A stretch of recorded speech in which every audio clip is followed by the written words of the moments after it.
50 years ago, the world lost a leader who was not only committed to the cause of peace, but personified, to many around the world, the pursuit of peace.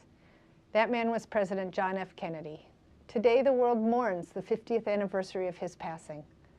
But instead of focusing on that terrible day in Texas, when I think of President Kennedy, I like to think of a different moment.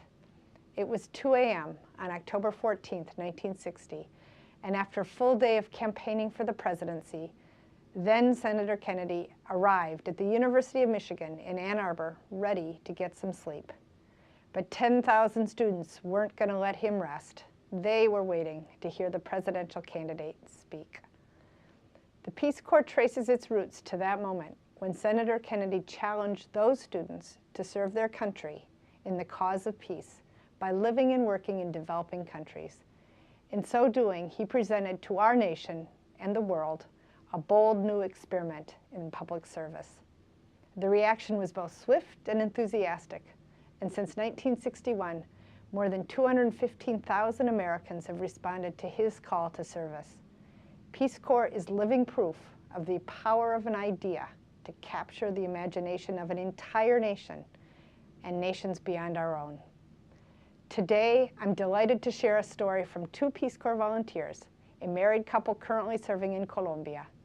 Brianna and Cesar Castro are the first volunteers in their town since the 1960s. President Kennedy and the town's first volunteer still hold a special place in the community's past and present.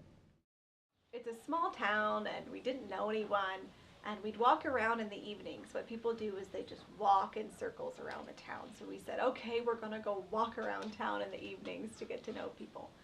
And older men would just stop us on the street and wave us over, gringo, gringo. And then they would say, John F. Kennedy, John F. Kennedy, the best president who's ever lived. And they would say, do you know John F. Kennedy? And we couldn't figure it out. But in this town, they told us that the town went into mourning for a year when John F. Kennedy died, that they loved that president. And I don't know, it must have been because of George Wilson? Yeah. Yeah, little by little we started hearing about the former Peace Corps volunteer here in the 60s, who happened to be George Wilson. People just referred to him as Wilson. Like, Wilson, you know Wilson, he's from Buffalo. Like, no. So George, when he was here, he built a school cafeteria in our main town.